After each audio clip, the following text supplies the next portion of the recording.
Good morning, children. Today I will continue the topic after discussing the point defects, Schottky defect, Frankel defect, metal exist defect, and metal deficit defect.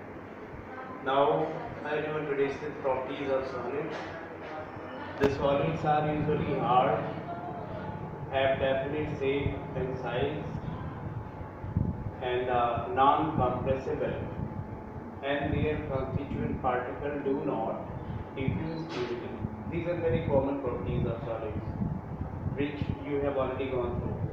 But three main properties of solids depend upon their structure and composition are described today.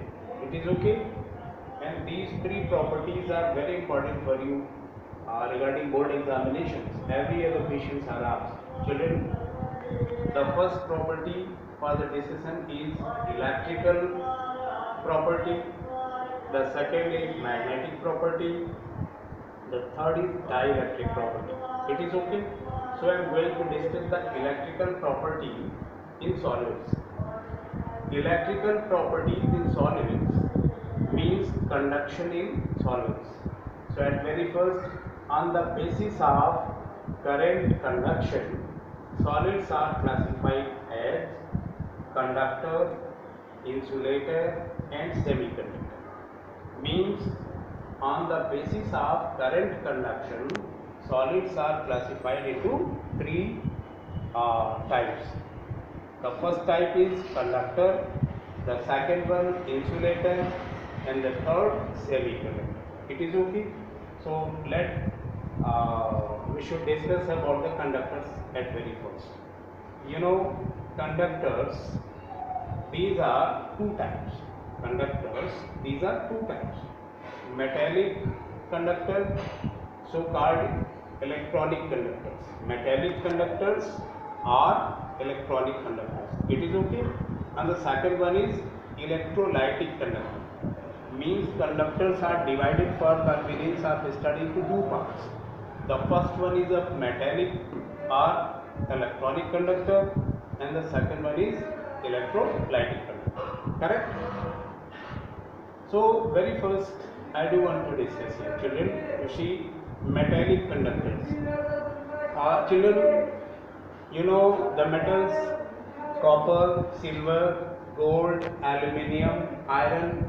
Many more metals in our daily life we are in use. We are in practice. So these metals are used for electrical appliances and electrical conductivities, electrical use. So why it is so? Because these metals are not having electrovalent bonding, covalent bonding, coordinate bonding. Already we have been discussing in class 11 that metals possess very special bonding, that is metallic bonding. In these metals there is a positive charge kernel and there are few free electrons. It is okay? So these free electrons and these positive charge kernel are the means of the conduction of electricity. So means metals are good conductor of electricity due to the situation in metallic bonding, formation of kernel and free electrons. Anyway, means conductors are divided into two parts for our studies. The first one is a metallic conductor or electronic conductor, and these metallic conductors are due to the formation of kernel and free electron. Now we should have to discuss the second one, that is electrolytic conductor. For about 2 days we were in the discussion of essential topics: Schottky defect, Frankel defects, means point defects in ionic crystals. And these ionic crystals are NaCl, KCl, AgBr, means these are metallic salts, so called electrolytic salts, electrolytes. These are NaCl is electrolyte. Means electrolytic conductors. Ionic solids have showing some point defects. Ionic solids have showing some point defects. and due to these point defects they possess some holes, means vacancies or absenters, and that is why due to holes, due to absenters, they are able to conduct the electricity, means they conduct electricity. So electrolytic conductors are NaCl, KCl, AgBr, ZnS, means all four type of point defects which we have been discussed. Schottky defect, the crystals which can show Schottky defect will be good conductor of electricity.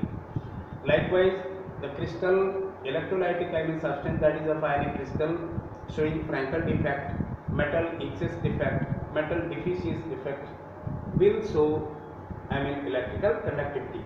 So conductors, among the conductors we have studied two type of conductors. The first one is of metallic conductor and the second one is of electrolytic conductor. Metallic conductors have situation of kernel, positive charge and free electron. Due to this situation they can conduct the electricity, whereas the electrolytic conductors have point defects, maybe Frankel, Schottky, metal excess, metal deficient. So due to these defects they possess holes, they possess absenters, they possess excess cation and electrons in the interstitial sites, and those situations will here up will boost the electronic conduction. So after this we should have to discuss the second part, which is part B, and that is of insulators.